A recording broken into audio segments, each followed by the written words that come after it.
Hello, ഞങ്ങൾ എവിടേക്കാ പോണത്? ആ ബീച്ചിന്റെ സ്ഥലം എവിടെ? ഗ്രാൻഡ് മാറ്റ്. ഹലോ. അപ്പോൾ അങ്ങനെ കുറേ നാളിന് ശേഷമാണ് ഞാനൊരു വോയിസ് ഓവർ ചെയ്യുന്നത്.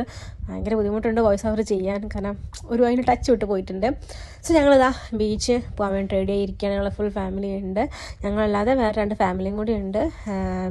ബീച്ചിൽ പോകാൻ വേണ്ടിയിട്ട് ഞങ്ങളെല്ലാം കൂടിയിട്ട് അവിടെ മീറ്റ് ചെയ്യും. സോ ഞങ്ങളൊരു 2 മണി ഒക്കെ ആയപ്പോഴാണ് ഞങ്ങൾ ഇറങ്ങിയത്. അവിടെ 3 മണിക്ക് എത്തുന്ന പോലെ.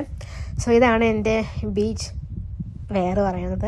എനിക്കറിയാമായിരുന്നു ഞാൻ എടുത്ത് വെച്ചതായിരിക്കില്ല അവസാനമായിട്ട്. അതുപോലെ തന്നെ ഫുള്ള് കംപ്ലീറ്റ്ലി ഡ്രസ്സിൻ്റെ തന്നെ മാറ്റി. ഞാൻ ഷോർട്ട്സും ഒരു ബനിയനും, ചേച്ചിയും ഷോർട്ട്സ് ബനിയനായിരുന്നു. ഞാൻ ഉദ്ദേശിച്ച പോലെ ഒന്നും ആ ഡ്രസ്സൊന്നും ഇട്ടില്ല ഞാൻ, കാരണം ഈ ചൂടത്ത് അതൊക്കെ ഇട്ട് നടക്കുമ്പോൾ എനിക്ക് എന്തോ പോലെ തോന്നി. അപ്പം വിചാരിച്ചു ചേഞ്ച് ചെയ്യാം, സിമ്പിളായിട്ട് നമുക്ക് സുഖമായിട്ട് ഇങ്ങനെ ബീച്ചിൽ നടക്കാം. ഇങ്ങനത്തെ ഷോർട്ട്സും ബനിയനൊക്കെയാണ് പറ്റുക. അപ്പോൾ അതാക്കി. പിന്നെ ഞങ്ങൾ കുറേ ഐറ്റംസ് ഉണ്ടായിരുന്നു. ഈ ബീച്ചിൽ പോയിരിക്കുമ്പോൾ പിന്നെ പറയേണ്ട ആവശ്യമില്ലല്ലോ, ഭയങ്കര ചൂടായിരിക്കും. സോ അതിന് വേണ്ടിയിട്ടുള്ള എല്ലാ പ്രിക്കോഷൻസും എടുത്തിട്ടാണ് ഞങ്ങൾ പോയിട്ടുണ്ടായിരുന്നത്. കസാര ഉണ്ടായിരുന്നു, ബീച്ച് അംബ്രല്ല ഉണ്ടായിരുന്നു, അങ്ങനെ എല്ലാ സാധനങ്ങളും എടുത്തിട്ട് ഞങ്ങൾ പോയിട്ടുണ്ടായിരുന്നു. എല്ലാ ഫാമിലിയും അവരവരുടെ സാധനങ്ങളൊക്കെ എടുത്തിട്ട് വന്നിട്ടുണ്ടായിരുന്നത്. സോ ഞങ്ങളവിടെ എത്തി. ഒരു 3 മണിയാകുമ്പോൾ ഞങ്ങളവിടെ എത്തി. പിന്നെ ഞങ്ങൾ ഓരോ സാധനങ്ങൾ സെറ്റ് ചെയ്ത് ഞങ്ങൾ സ്ഥലമൊക്കെ കണ്ടുപിടിച്ച് ഞങ്ങളവിടെ കുറ്റടിച്ചു. ഞങ്ങൾ ഫുഡെല്ലാം എടുത്തിട്ടുണ്ടായിരുന്നു കഴിക്കാൻ വേണ്ടിയിട്ട്. അപ്പോൾ ഓരോ ഫാമിലി ഓരോരോ ഐറ്റംസായിട്ട് എടുത്തിട്ടുണ്ടായിരുന്നു. അപ്പോൾ ഞങ്ങൾ ചെന്ന് ഒന്ന് സെറ്റായപ്പോൾ തന്നെ ഞങ്ങൾ ഒരു ഫാമിലീൻ്റെ ഫുഡ് എടുത്തു. മുട്ട പപ്സ് അതെല്ലാവരും കൂടിയിട്ട് കഴിച്ചു.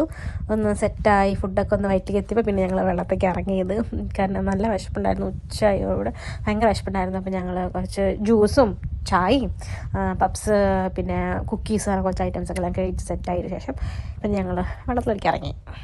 പിന്നെ ഞങ്ങൾ കുറച്ച് ഫോട്ടോസും വീഡിയോസൊക്കെ എടുത്തു. ബീച്ചിലിറങ്ങാൻ മുന്നേ കുറച്ച് നല്ല നല്ല ഫോട്ടോസ് എടുക്കുക വെച്ചിട്ട് കുറച്ച് ഫോട്ടോസൊക്കെ അവിടെ ബീച്ചിൻ്റെ അടുത്ത് നിന്നു. അത് കഴിഞ്ഞിട്ട് പിന്നെ ഞങ്ങൾ ബീച്ച് വേറിലോട്ട് മാറി. അങ്ങനെ ഞങ്ങൾ ബീച്ചിലേക്ക് ഇറങ്ങാൻ വേണ്ടിയിട്ട് സെറ്റായി. ബീച്ച് വെയറൊക്കെ ഇട്ടിട്ട് പിന്നെ ഞങ്ങൾ ഫുള്ള് ബീച്ചിൽ തന്നെയായിരുന്നു. അത് കഴിഞ്ഞ് ഞങ്ങൾ നേരെ കഴിക്കാൻ കയറി. ബീച്ചിൽ അത്യാവശ്യം നേരം കളിച്ചിട്ട് പിന്നെ ഞങ്ങൾ കഴിക്കാൻ ഫുഡ് കൊടുക്കുന്നുണ്ടായിരുന്നു. എല്ലാ ഫാമിലിയും ഓരോരോ ഐറ്റംസ് വെച്ചിട്ട് ഞങ്ങൾ കൊടുക്കുന്നുണ്ടായിരുന്നു.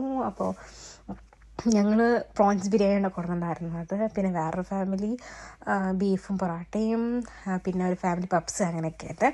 അപ്പോൾ ഇതാണ് ഈസാപ്പി. അപ്പോൾ ഞങ്ങൾക്ക് ഫുഡ് കഴിക്കുകയാണ്. വിശന്ന് നീന്തി ക്ഷീണിച്ച് ഭയങ്കര വിശപ്പുണ്ടായിരുന്നു. അപ്പോൾ നല്ലവണ്ണം ഫുഡ് കഴിച്ചു. ഇങ്ങനെ എല്ലാവരും കൂടി ഫുഡൊക്കെ ഇരുന്ന് കഴിച്ച് ഫുഡെല്ലാം കഴിച്ച് കഴിഞ്ഞിട്ട് പിന്നെ ഞങ്ങൾ സൺസെറ്റ് കാണാൻ വേണ്ടിയിട്ട് എല്ലാവരും ബീച്ചിൻ്റെ സൈഡിലോട്ട് പോയി. കുറേ നേരം അവിടെ നിന്ന് കുറച്ച് ഫോട്ടോസൊക്കെ എല്ലാം എടുത്തു. സൺസെറ്റ് എല്ലാം കണ്ടു കഴിഞ്ഞ് പിന്നെ ഞങ്ങൾ നേരെ വീട്ടിലേക്ക് തിരിച്ചു. ഞാൻ ഫോട്ടോസ് എല്ലാം ലാസ്റ്റ് ഞാൻ പിൻ ചെയ്യാം.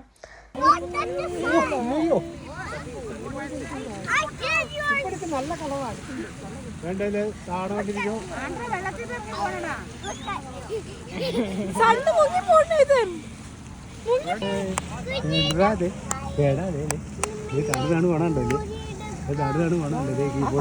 പോവാണ്